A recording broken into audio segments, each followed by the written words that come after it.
Hey, what's up, everyone? It's Blockchain Wayne. This is our Crypto Experience show. Joined here by Joe Reiben, the CEO of Mandala. Joe, hey, man, thanks for joining us today on this beautiful Saturday. Oh, my pleasure. Thank you.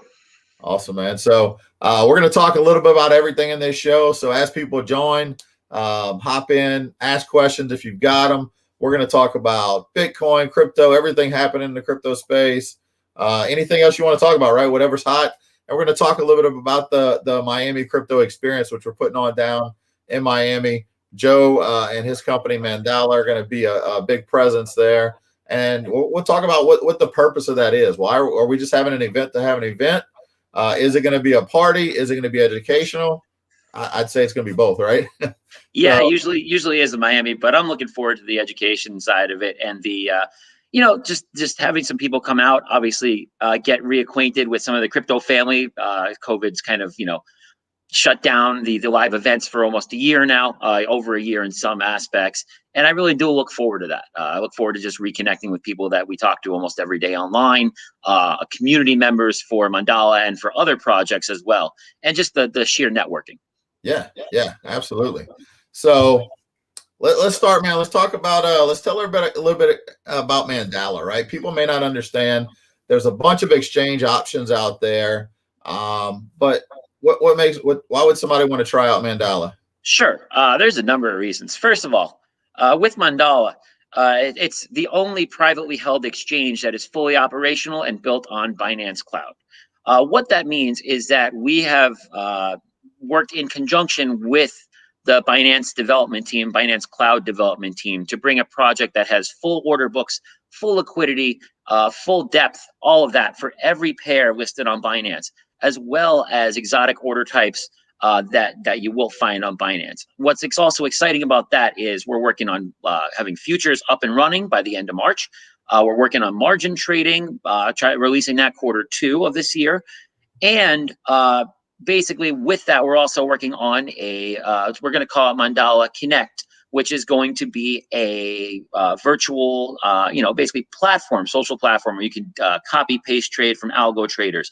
You can take blockchain-based courses to learn more in depth about, your favorite cryptocurrencies or your favorite blockchain projects, or how to trade, like I was saying before. It's going to bring a more universal and more communal aspect to this project, which we're very proud of having. Obviously, our communities helped us get here. I'll go into a little bit of the backstory about Mandala later. But it's something that we can give back to our community and really be proud of as a team. Cool. That's awesome, man. I think all of those things are great. People don't realize, one, if you've been trading quite a bit, God, sometimes when I look back at some of the fees I've paid on some exchanges, that can be kind of heartbreaking. Just like looking at the amount I spent on ETH gas for Uniswap, but also teaching people how to trade, right? So many people either avoid trading because they're scared of it, or they jump in and it's more like gambling than actually trading, right? So buying and selling with no strategy, just hoping for the moon, hoping not to get wrecked. And then futures adds a different element as well, especially when people start dabbling that don't understand it. So that's great, because the more you can educate users, the better you're going to be. And that's why I got into the space where I am with education, is because I realized if I want my bags, whatever I'm passionate about, to moon, then I need more users. We need more people to be aware of it, right? So that's why I like to teach people about projects. And we got one question here from Zach. I'm sure you can answer this real quick. Sure. Zach, right now, unfortunately, Mandala is not available in the States because jurisdictionally, while we are a U.S. company, we are based as an exchange in the Seychelles and are operating as a full international exchange.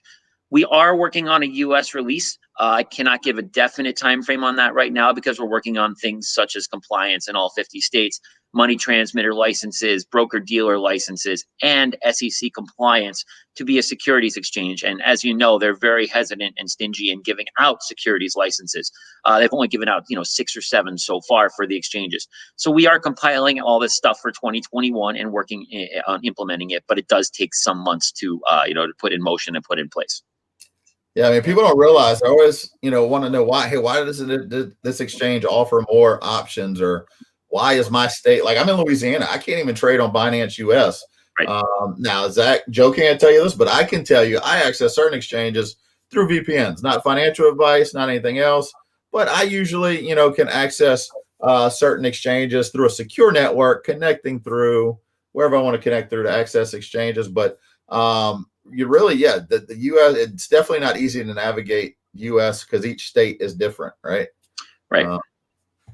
Yeah. So. Right. And on top of that, to be internationally compliant does institute a different set of privacy policies like GDPR. Those are EU-based privacy laws versus KYC AML laws that the US have. So there are different regulatory restrictions that we have to follow for each jurisdiction that we're in. So even within the EU, Middle East and Asia, there are certain domiciles that we have to geofence out because U.S. laws, which we are still beholden to as a U.S. parent company, basically dictate that we do so.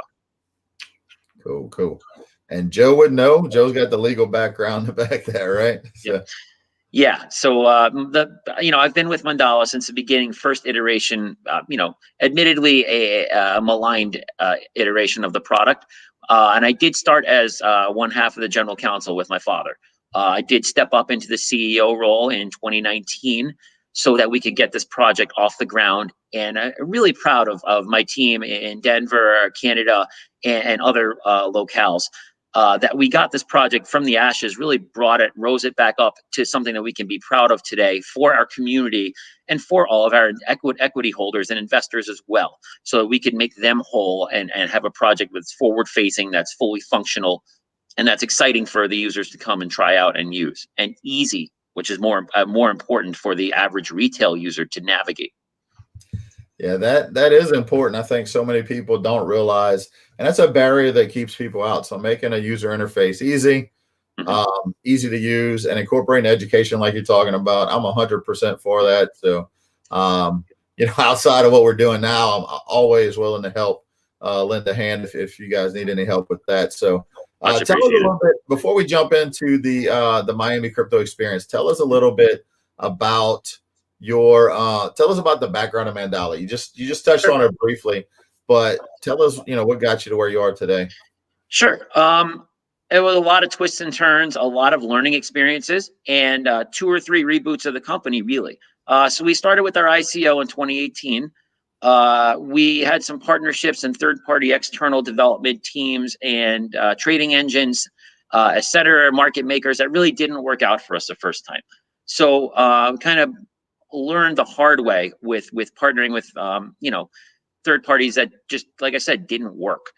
So we had to reboot, really go back in front of our community and say, hey, this project is where it is right now. It's admittedly, at a basement, and we don't want to junk this project. We think it could be a viable, valuable project. So we went to our community, did a secondary raise, really started a new company, took all the assets from the old company while leaving the liabilities behind, reformed our board, reformed our core team, many of which were with the old team, the original 4 or 5 of us that are now board members. But we brought in a lot of employees from our community, from old team members that may have come back and had valuable contributions to the original Mandala. And we now are rolling right along, formed a partnership with Binance, Binance Cloud, that is, for development purposes, and rebooted our project. After a couple of years of back testing, development, like I said, secondary raise, and just strategic implementation by our CTO, Zach, our COO, Rich, my dad and myself as legal counsel, and my dad's now the CFO, Rich Reiben, and myself as the CEO. Nice. So let's talk about now. Let's talk about you guys are participating. Mandala's definitely going to have a presence there at the Miami crypto experience. So tell everybody what can they expect when they see the Mandala team there in the Mandala booth. Sure. Well, there's going to be a couple of things. First of all, if there's anybody that's Latino that's watching or is Hispanic, bienvenido a la experiencia de criptomonedas de Miami de abril, donde puede aprender sobre todo con los criptomonedas y blockchain. I do speak a little bit of Spanish too, so I wanted to welcome everybody to the Miami crypto experience. If you're of Spanish descent and you're coming, or Latino descent and coming, welcome. So that's a little thing there. For the experience itself, we're going to be having a fully interactive booth where you can actually try out the exchange, kind of play with the exchange on our laptops and on our iPads. We're also going to have a merch booth. We just hired a full-time merch and marketing gentleman who's one of our friends, Donnie, who you're well aware of. Put some great products so you can buy, and we're going to be giving away a little bit of free merch as well. We're also going to have a fully interactive, speak with our team, as most of our board's going to be there, as well as some other team members. And, outside of that, we're going to all be present at the workshops. I'm very interested in some of them, like the mining workshop that Dustin's running. I also run a mining company up here in Minnesota, which I'm really passionate about. I like to get my hands on all sides of crypto. And, I look forward to the event as a whole, because there's going to be a lot of extras that we're doing, like the art auction is really cool. The nightclub aspect is fun, of course. But more than anything, I look forward to networking with other individuals that own projects and seeing how we can work together. Because Mandala is obviously actively listing tokens and looking to list on our exchange.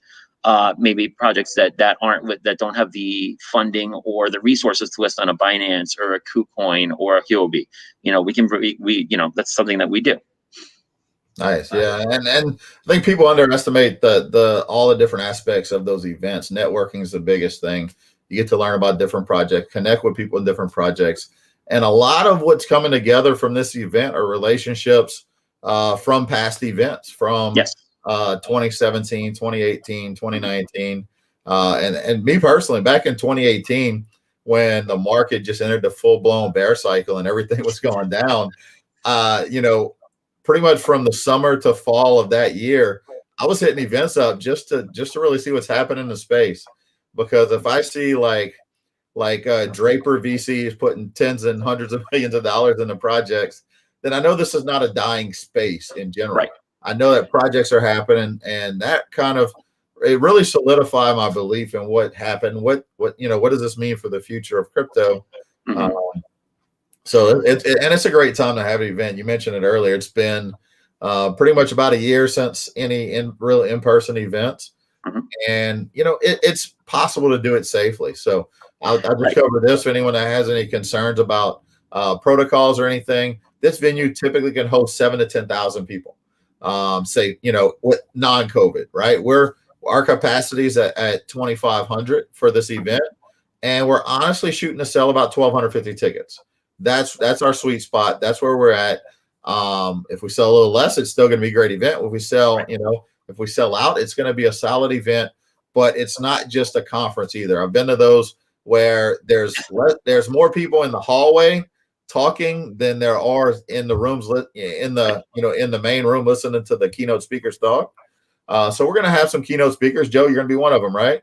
Yes, and I really do look forward to that. And like we've talked about on here, sharing the Mandala story, and I'm going to have my board members with me as well, sharing the Mandala, really the family with you that we've brought this exchange to fruition with. So it's really exciting to be able to present that and be able to present, like I would say, a successful product that's really rolling along and doing quite nicely. Yeah.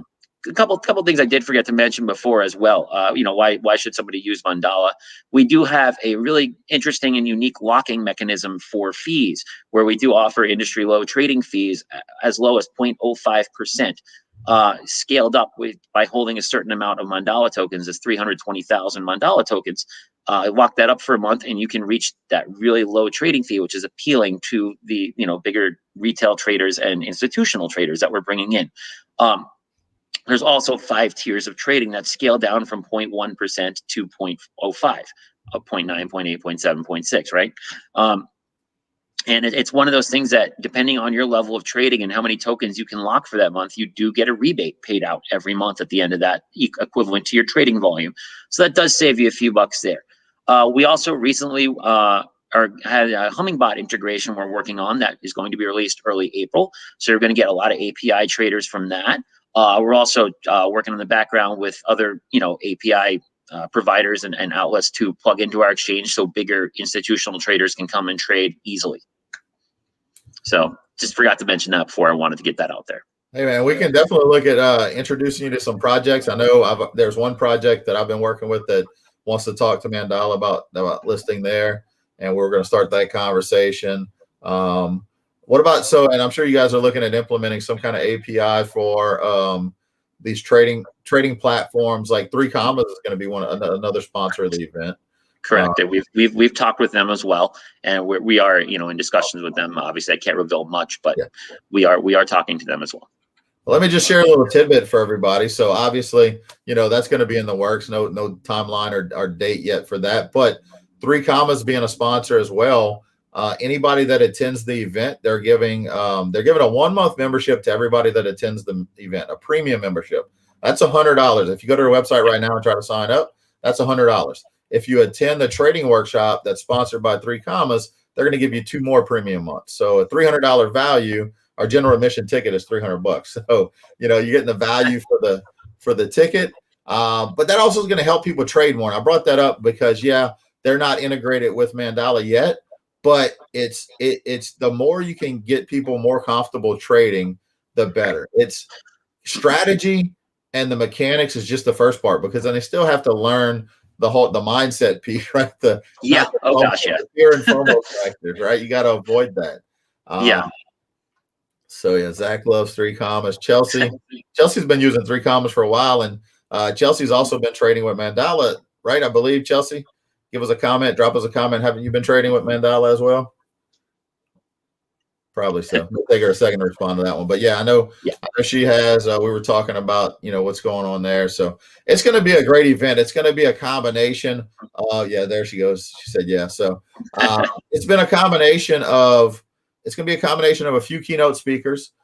We've got, every keynote speaker is going to be designed to provide an impact, educate people, but then breakout workshops over 2 days. We're going to have workshops for trading, for mining, for DeFi, for non-fungible tokens, for security, crypto business solutions. Right. We've got, I'm forgetting so many because in the last week, so many have come on board. But each workshop is going to be offered multiple times. At least we're looking to offer each workshop about 3 to 4 times. That way, when you come, you look at the breakouts, you can figure out which workshops you want to go to, and you don't have to sacrifice one for another. Right, and that's important. You're right. That's important, Wayne, because most conferences you have 1 hour dedicated to a portion that really needs multiple hours and multiple speakers and multiple perspectives. And even if it's a panel, somebody always gets shorted, as you know. Somebody's always the the king of the mic, so to speak, and takes 30 minutes out of the 60, and the other 3 people up there are left with 5 minutes apiece. And that it doesn't serve the right purpose for the general crypto community and the general blockchain community that may have other questions. So I like that they're going to be doing multiple sessions for each thing. Cool. Robert's got a question for you here. No, I'm not wearing my Mandala flip-flops. I'm in Minnesota right now. And it's about 30 degrees. It's a little cold. If you were in Miami, you'd be wearing those flip-flops, right? Oh, I will be down there, though. Yes, absolutely. Man, it's beautiful down there. And I'm currently, right now, I'm in Louisiana right now. Can't wait to get back to Miami as well. Not near as cold as it is where you are. Where we are, it's a combination of cold fronts coming through. Yeah. So I may be in flip-flops tomorrow, and by Wednesday, I'll be bundled up again. So, but Miami. And let's talk about why Miami for a minute, and if you haven't, just type in Miami Bitcoin into a search engine. I'm trying to get away from Google, so I say on DuckDuckGo, type in, unless sometimes I use Google when I want it to recommend other things to me because I know my privacy has been invaded there. Can we pitch Brave? Brave is great. Everyone should use Brave browser. I mean, let's be honest. So you're on crypto while browsing the internet. Perfect. But if you don't know about Miami, I mean, you absolutely should Google it. The mayor wants it to be the leading blockchain city in the U.S. He's implemented, a lot of things like the Blockchain Academy and a lot of centers to teach blockchain and crypto in general, and really has made the city crypto friendly as well. So it's a great venue for an event, and just the way the city has embraced the market and the asset class as a whole is really wonderful to see. Yeah, and look, and when you think about embracing the technology, that's huge. And even one of the sponsors we picked up this past week for the event is a real estate company down in the Miami, South Florida area, because that company is used to dealing with a lot of different people from crypto companies that are either moving their base down there or moving an office down there some way or another.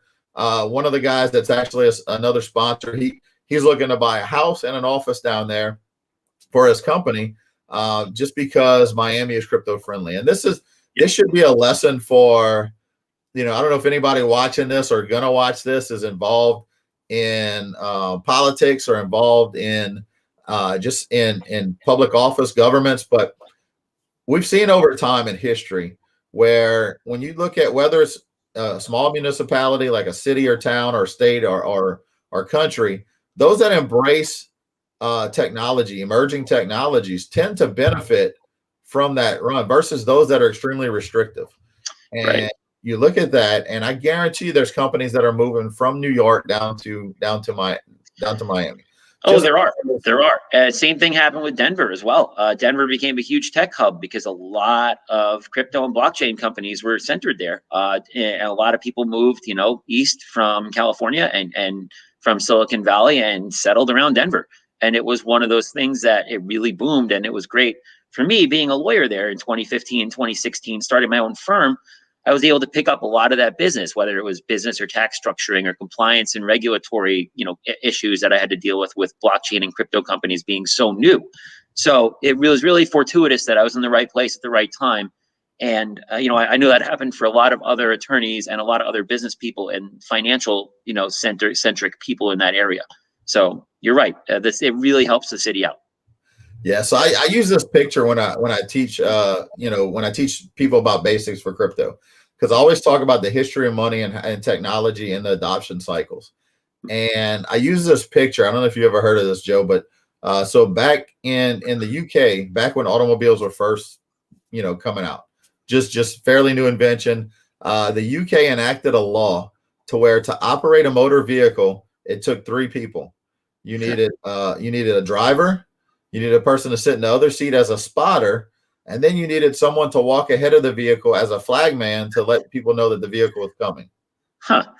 And I use this as an example all the time. I want to say I think it was Andreas Antonopoulos the first time I heard this mentioned, and I researched. I was like, wow, that's crazy, because you look at it, the U.S. was a huge force in the automobile and benefiting from the automobile industry, from that whole emerging tech evolving. And it was clunky at first. I'm sure people they weren't talking about how great vehicles were. They were talking about how they kept breaking down on the side of the road, and about how about how these death traps could kill you. Right. And FUD, just like the FUD we hear now about Bitcoin and crypto. Mm-hmm. But those, back to the government side of it, on the regulation side, those that were very restrictive missed out on benefiting from embracing that technology. And that's what's going to happen. Miami and cities like Miami and Dubai and like you mentioned, Denver, there's other places that are going to become these tech hubs that are fleeing from your Los Angeleses, your New York cities, where you have a lot of restrictions, a lot of things happen. Even within the U.S., the U.S. is missing out on some great development in general because of just the restrictive actions or the lack of clear structure and framework from whether you call it the SEC, or any other regulating body as far as what's going to happen. They're not, companies are going to continue to grow and evolve and develop. And I think we've got to make sure that we're putting people in the place that are going to be embracive to where you live doesn't miss out from benefiting from this technology. Right. We're all going to be end users, and yes. 5 to 10 years you'll be using it and won't even realize it. You won't have to pick which crypto you want to send. You just scan your wallet and it's going to pick the best one that's optimized for that transaction, but you're not even going to realize it. And you touched on something very important there, Wayne, which is the flight from the U.S. Really, I've helped multiple companies reestablish themselves in the EU and in Seychelles, in Asia, in the Caribbean, Central America, just because of the fact that the U.S. has become so restrictive with their laws. And I think they overreached, of course, in the last couple of years with these SEC rulings. And now they're scaling it back. I mean, and it's something we've been talking about for years. I did an interview on the NASDAQ floor early 2018 where we talked about SEC regulation and how I thought they were going to overreach in the next couple of years. And everyone, it was right at the end of the bull run. Everyone thought I was crazy. I'm like, no, you can see what's coming down the pipeline. Sure enough, they started dropping these weekly reports, these weekly advisories that just really put a lot of companies in a bind. Now, I think there are bad actors in this industry, like every industry. Of course there are. That's not a question, right? But it's hard to flesh them out effectively when you restrict everybody from working a certain way, because then everybody is equally restricted and and they just really want to leave the country, like you're saying. Like New York's rules. I mean, New York users can't use really any exchanges, right? There's like 3 or 4 exchanges they can even use that they're licensed to use around the world, which is nuts to me. And it's one of those things that it does need to be a focal point and a balancing point, and it's not there yet. And that's one of the things I do love about compliance and regulation in this industry. We can kind of fight back a little bit against those governmental bodies that try to overreach, and we can kind of help them shape the laws in a way we want to see them shaped. So that's something I do enjoy doing as well. Yeah, absolutely. So, all right, we've got some questions here. Sure. One coming in from YouTube. Theseus, any update when we can withdraw on the exchange? Yeah. So we had a couple lockdowns for our wallets recently, and the maintenance on our wallets it is complete, but we're doing a security review right now in conjunction with Binance Cloud prior to bringing the withdrawals back online, and we do plan to resume the withdrawals in the next 24 to 48 hours once that review is complete. So by Monday, we should see all withdrawals back up for wallets on our exchange. Cool. I think a lot of exchanges are doing maintenance this weekend as well. All right, Jason. What's up, Jason? Hey, Jason, how are you? And then this guy, Donnie. Yeah, I don't know him. It's fine. The I'm just kidding, Donnie. I ordered about 9 things from him the other day, and I just got them in the mail, but they are sitting in my house. I'm at one of my business partners' houses right now, doing this in conjunction with a little bit of other work today, so I don't have it in front of me, Donnie. Sorry, but. Cool. Now I do need to follow up with our merch guy. We've been in talks with Donnie about he's got some custom gear that he makes. I've kind of demoed the Ethereum one, which is pretty cool. You could also put your QR code for a wallet if anybody wants to send you ETH, which would be good for Mandala gear too, because the MDX token is ERC20, right? Right. It is an ERC20 chain. That's correct. And so basically, we'll just walk around just scanning everybody's phone to see if they have a Mew wallet out or something, right? Just see if they're transferring by accident. No, but seriously, it's a very cool concept. Donnie like I was saying before, Donnie makes some incredible merchandise for us. Happy to have him on board on the team. I actually met him in Miami in 2018 at the North American Bitcoin Conference. So you speak about relationships you make and people you bring in later. I met him. I met some other team members that we currently have down there, and you foster those and network with those relationships, and they do come back full circle. Absolutely. So it's going to be a fun time, fun event. As you heard Joe mention, we've got keynotes, workshop speakers, networking with a lot of people. We've got it just being able to connect and find out what's going on. Sometimes that gives you insight into projects. Nobody's going to give you per se what can be construed as financial advice. Disclaimer. But sometimes you get some insight in the projects that can help you make some decisions that can benefit you in the future. Tons of workshops, as we mentioned before. So many more coming on board. Just the last week, I lost track of how many have come on board just with that. The goal is to have multiples. And we've got events. So we've got an NFT art gala auction we're going to have one night, which is going to have also anybody that either purchases an all-inclusive package or they buy the ticket to the NFT art gala is going to have we're going to have hot food stations for food and an open bar, which in Miami, if you're paying for a drink is not very cheap. So the open bar on that night, if you want to do that, it's going to be available. And then we're also going to have we've got a hip hop night. We're going to have a rave night, just kind of like a fun party after hours on the Thursday and the Friday. We've got, in fact, in one of the groups, in the Crypto Coin Trader group, one of the members wrote a song. He's a hip hop artist. He wrote a song about Bitcoin, and he's going to be there performing it live. So you definitely want to check that out. Chelsea, who just commented, Chelsea's going to be teaching a workshop and a whole lot more. So, all right, we got one more question about Mandala here. Sure. By Cece. How much MDX held on Mandala and the Mandala team? Can't really divulge that, but we do have a circulating supply right now of about 292 million tokens out of the 400 million. That is derived from the tokens that are locked up on our exchange, which is about 108 million right now. I can tell you that the team is in the US and we're not allowed to lock any of our tokens. So the circulating supply is actually a little bit less, but I cannot obviously reveal numbers that we have. But safe to say that we hold a very small percentage of the overall supply. Cool. And is there a vesting schedule? Yes, we worked on this project for 2.5 years for free, all of us on the board. So everything's vested at this point. we picked up the project in 2019 and haven't taken a paycheck since December of 18. So it's been, 2.5 years. So yeah, there was a vesting schedule at first. 3 or 4 of us said, "Hey, who wants to remain on the project?" We all stood up, said, "Let's get this thing rolling," and we put thousands of hours into it a piece for free. So that schedule is long come and gone. Nice. All right. Another comment from there you go, from YouTube. All right. So Joe, before we wrap it up, man, anything else? Any final words?